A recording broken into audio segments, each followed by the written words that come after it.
Nous allons vous raconter, en une série d'épisodes que nous espérons passionnants, ce que nous appelons l'aventure des plantes. Parce que c'est véritablement d'une aventure qu'il s'agit. L'aventure de leur évolution. Cette série d'épisodes va nous emmener à travers le monde. En Afrique, au Sénégal, en Côte d'Ivoire, mais aussi aux Canaries,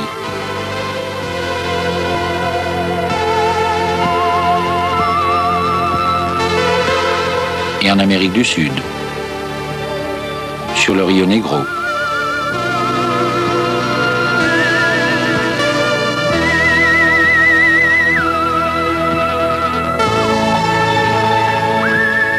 Nous irons avec les botanistes chinois sur les hauts plateaux du Tibet. Découvrir entre 4000 et 5000 mètres d'altitude le plus haut jardin naturel du monde.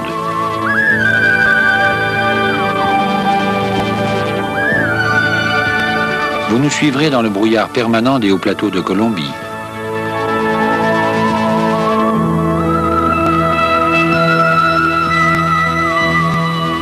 Et nous irons au Mexique et en Arizona.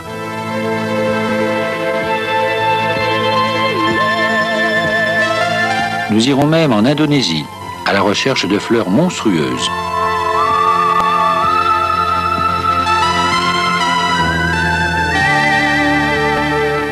Et dans la forêt de Thaïlande, à la chasse aux orchidées sauvages.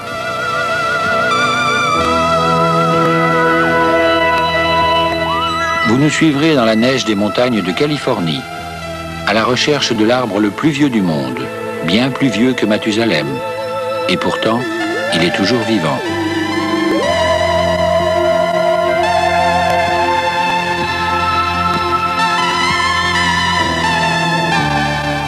Mais surtout, à mesure que vous suivrez ces épisodes de l'aventure des plantes, vous irez d'étonnement en étonnement.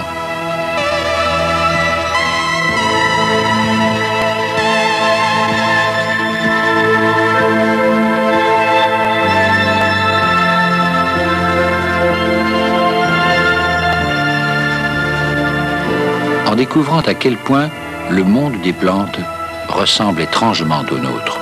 Vous comprendrez que l'histoire des plantes est celle d'une suite de civilisations végétales qui sont allées d'invention en invention et qui n'ont sans doute pas dit leur dernier mot. Vous découvrirez, chez les fleurs les plus banales, des mécanismes hautement sophistiqués. Vous découvrirez que les organes sexuels de certaines plantes peuvent réagir dès qu'ils sont touchés par un insecte, avec une agilité tout animale. Enfin, vous découvrirez, au cours de ces épisodes, que les plantes sont liées aux insectes par des contrats de coopération, des accords de complicité. Mais pour bien suivre toutes ces aventures des sociétés végétales, qui ne manquent pas de suspense, il est indispensable de n'avoir pas raté le début, car elles s'enchaînent comme un feuilleton.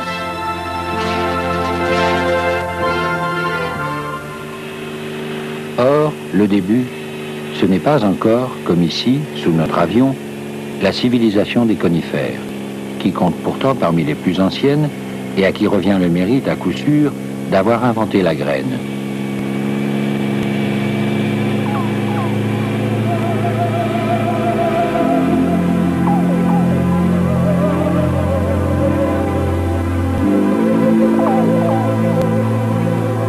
Le début, le vrai début de l'aventure des plantes, et aussi par voie de conséquence de l'aventure des animaux et des hommes, le voici sous nos yeux, dans la mer. Nous survolons ici, sur la côte atlantique de la France, le bassin d'Arcachon. Ce que nous voyons, ce ne sont pas des prairies terrestres, ce sont des prairies d'algues vertes. Nous les voyons à marée basse, à travers l'eau transparente. Elles servent de nourriture à des huîtres qu'on élève ici par centaines de milliers. Pourquoi ici? Parce que l'Atlantique est un océan vert. Plus une mer est verte, plus elle est riche en plancton végétal. Riche en milliards de cellules microscopiques, en suspension, qui sont autant d'algues unicellulaires et qui servent de nourriture aux coquillages, aussi bien qu'aux poissons.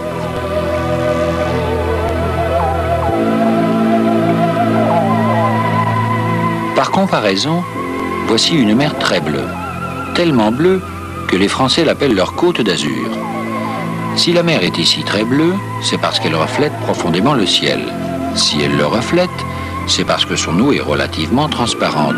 Et si elle est transparente, c'est parce qu'elle est pauvre en plancton végétal, et par conséquent en poissons. Or, le ciel n'a pas toujours été bleu. En fait, le bleu du ciel est né du vert de la mer. Et voici comment. Il y a au moins 3 milliards d'années, la Terre et les océans qui la recouvraient étaient entourés d'une atmosphère épaisse. Il n'y avait pas la moindre trace d'oxygène. On imagine la mer, à cette époque, comme une sorte de soupe primitive, dans laquelle des molécules étaient en suspension. Et ces molécules nourrissaient des êtres microscopiques qui les consommaient par fermentation, en dégageant des bulles de gaz carbonique. On ne saura jamais lequel de ces êtres primitifs a eu le génie de fabriquer pour la première fois cette molécule extraordinaire qui allait tout bouleverser, la chlorophylle. C'est l'apparition de cette molécule verte qui donne le départ à l'aventure des plantes. Grâce à ce filtre vert, qui lui permet de se servir de la lumière pour transformer l'eau et le gaz carbonique en sucre, l'un de ces êtres primitifs devient, il y a 2 ou 3 milliards d'années, une algue unicellulaire. Il a réussi, cette opération magique, réunir 3 des 4 éléments, l'eau, l'air et la lumière, pour en faire sa propre chair vivante. C'est ce qu'on appelle la photosynthèse, ce que ni l'homme ni l'animal n'ont jamais pu faire. Mais voici le deuxième acte. Des milliards de cellules, adoptant le système du filtre vert, entreprennent la fabrication industrielle des sucres. Et comme toutes les industries, celle-ci a son déchet. C'est l'oxygène. Voilà donc l'oxygène qui pollue peu à peu l'atmosphère, au point que le ciel finit par prendre une vilaine teinte bleue. Et c'est une catastrophe. Pour tous les êtres minuscules qui se débrouillaient comme ils pouvaient pour vivre dans le gaz carbonique, l'oxygène est un dangereux poison. Alors, des milliards et des milliards d'entre eux disparaissent. Les autres, pour mieux fuir l'oxygène, s'enterrent sous l'eau. On les trouve encore de nos jours dans la vase des fonds, comme des gens qui auraient fui une planète irradiée pour vivre dans des abris atomiques depuis 3 milliards d'années. On les appelle des anaérobies, ce qui veut dire vivants sans air. Ce qu'ils ne savent toujours pas, ces reclus, c'est qu'à la surface, entre-temps, la nature a mis au point un système de recyclage du déchet de l'industrie des sucres. Elle a inventé les animaux et les hommes qui réutilisent l'oxygène en le respirant et qui rejettent à nouveau du gaz carbonique.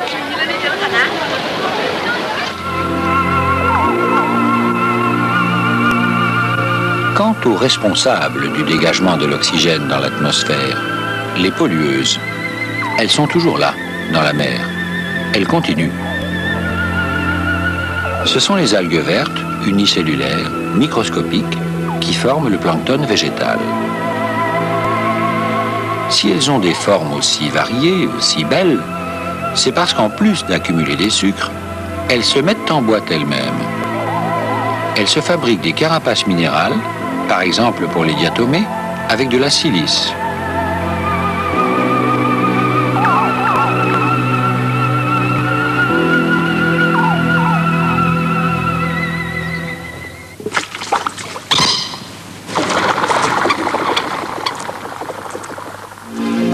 Ces diatomées n'existent d'ailleurs pas seulement dans la mer, on les trouve aussi dans les eaux douces.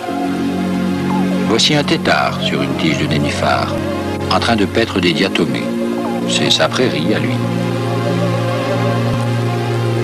Mais voici, dans la mer, une autre grande invention, la reproduction.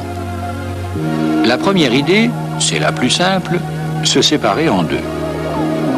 Comme cette algue unicellulaire, la Micrasterias denticulée.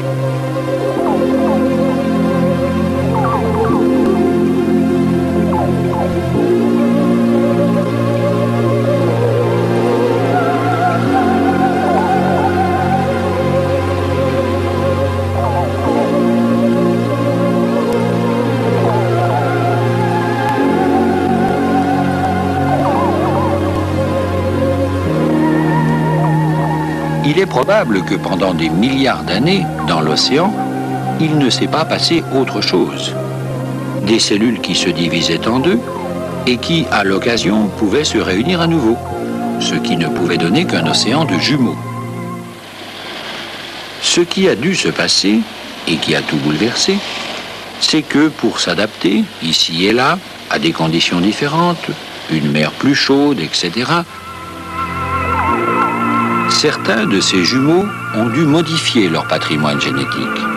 Alors, du coup, en se réunissant à d'autres, ils ont donné chaque fois un individu différent.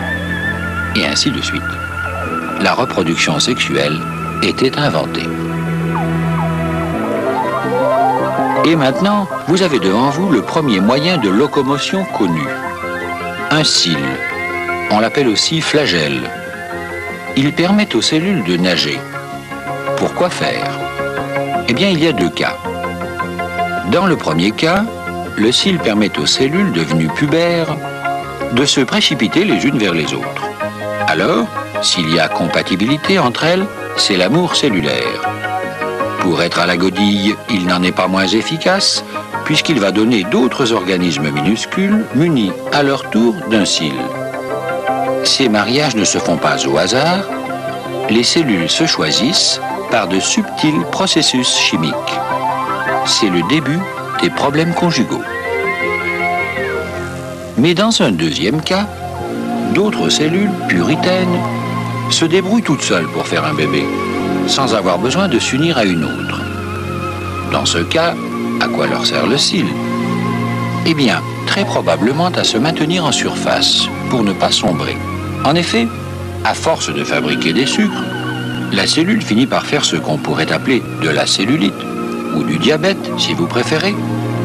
En accumulant des sucres, elle devient obèse et risque de couler, ce qui la condamnerait, car à plus de 100 mètres de profondeur, plus de rayons solaires, donc plus de photosynthèse possible. Apparemment, le cyle lui sert à se maintenir près de la surface. Il y a d'ailleurs encore plus étrange. On a découvert que ces cellules ont un œil. C'est une sorte de point microscopique qui semble irrésistiblement attiré par la lumière et qui agit sur la nage du cyle comme un pilote agirait sur un gouvernail. Et voici d'ailleurs le commencement probable de la vie animale.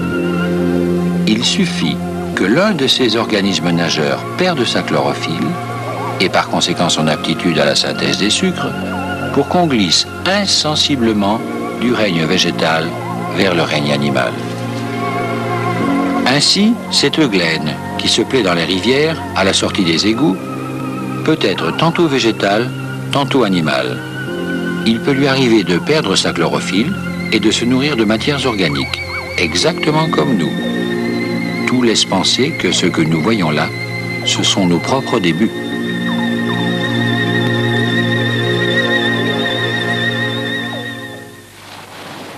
Mais voici qui va brutalement changer le destin de l'algue planctonique.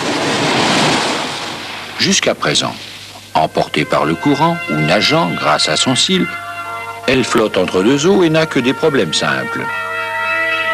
Le jour, profitant du soleil, elle fabrique des sucres. La nuit, elle pense à son avenir et se reproduit.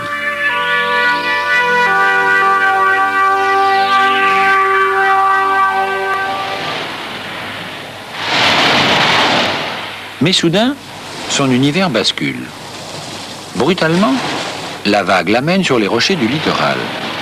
La voici confrontée à un nouveau problème. Comment survivre à ces chocs répétés?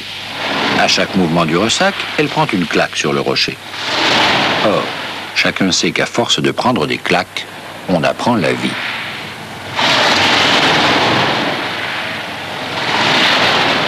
C'est ce que va faire la cellule du plancton. Pour que cesse ce va-et-vient traumatisant, une seule solution, s'agripper au rocher. Elle décide de s'y fixer une fois pour toutes. Voilà donc un problème résolu.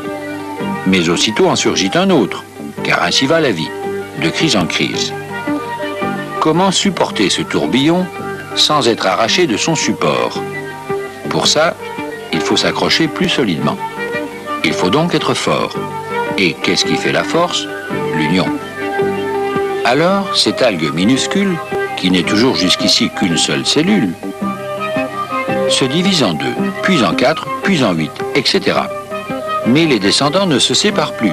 Ils restent associés, ce qui va tout changer. Car en faisant ça, elle invente la société. Une société de cellules. C'est ainsi qu'au cours de l'évolution, apparaît sur le rivage l'algue pluricellulaire.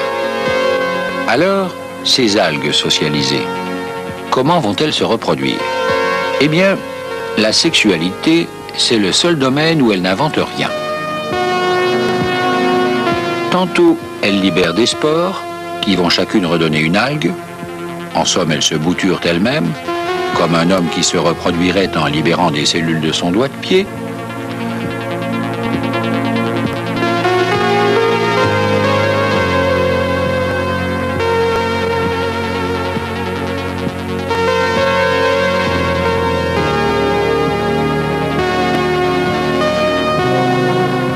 Tantôt, les algues émettent des cellules, mâles et femelles, qui vont se faire la cour, sous la forme d'un véritable petit balai.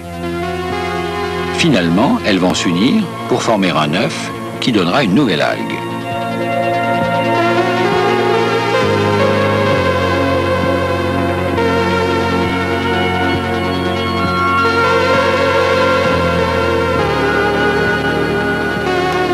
Voici le balai d'amour auquel se livrent les microscopiques cellules mâles et femelles d'une algue laminaire. Nous assistons à la cour des prétendants. Une petite foule de cellules mâles tournoie autour d'une grosse cellule femelle.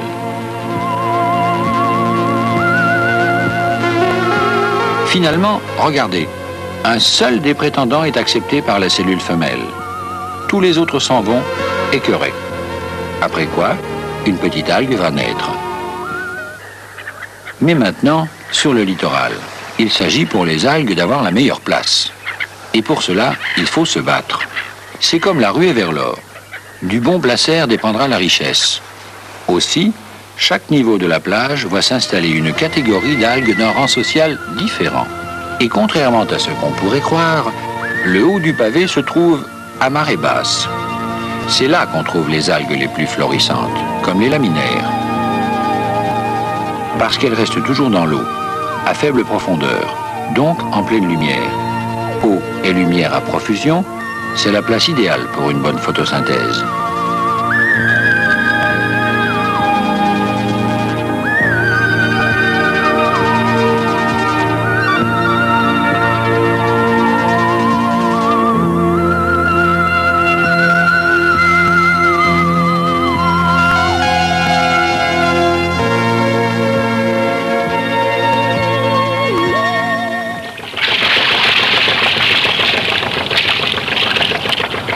La place idéale, tant qu'on ne vient pas vous arracher pour faire de l'engrais, comme ici devant l'île de Bas, au large de Roscoff, en Bretagne.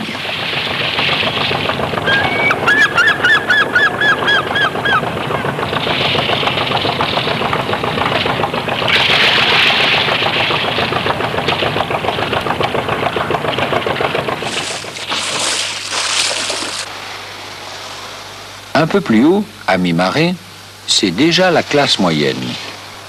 Les algues brunes qui sont là voulaient de la lumière, elles en ont. Seulement maintenant, elles ont des coupures d'eau, plusieurs heures par jour.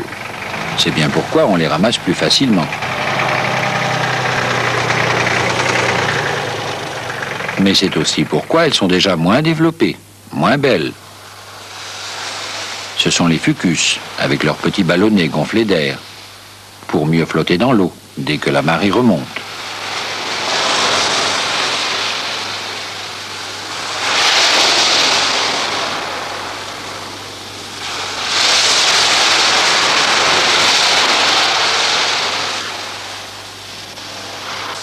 Quant aux pionniers qui se sont installés aux avant-postes du pays inconnu, la Terre, on les voit très nettement ici, au-dessus du niveau des algues brunes. Ce sont les algues vertes. Le haut du pavé, c'est ici le niveau social le moins élevé. À la limite supérieure de la marée haute, les coupures d'eau deviennent sévères. C'est bien pourquoi c'est le domaine des algues les moins perfectionnées.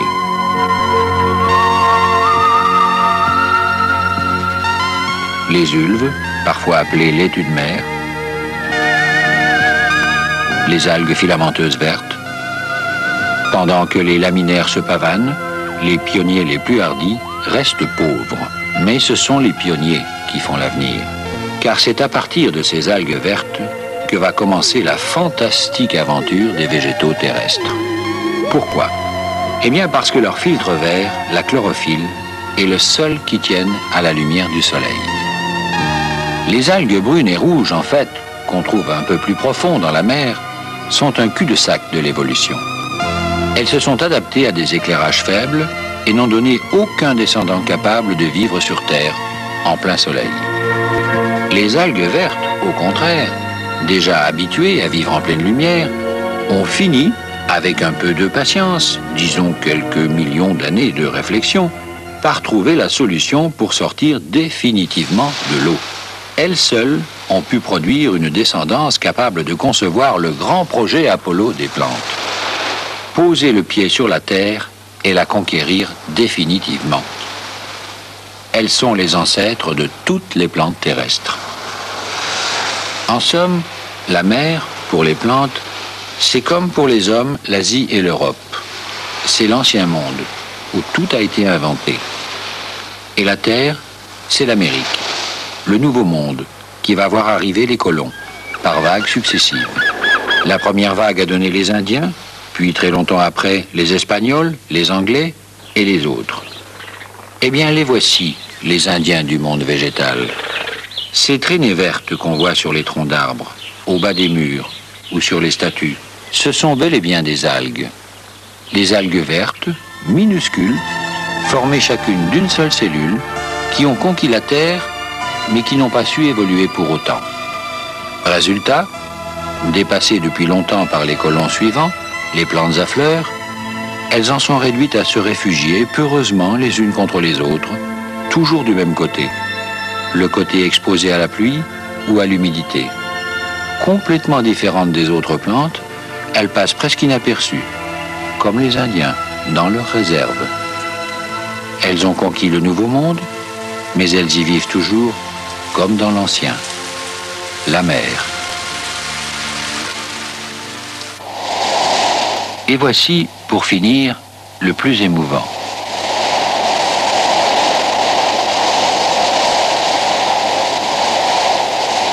Une équipe de botanistes chinois vient de mener une expédition dans l'Himalaya pour y chercher quelles sont les plantes qui peuvent vivre à la plus haute altitude.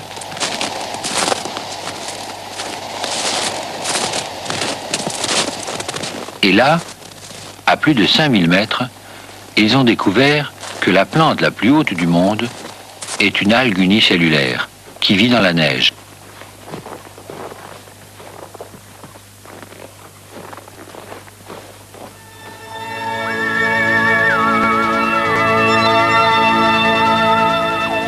D'autres colons, nous le verrons dans les épisodes suivants, ont poussé tellement plus loin la grande aventure des plantes.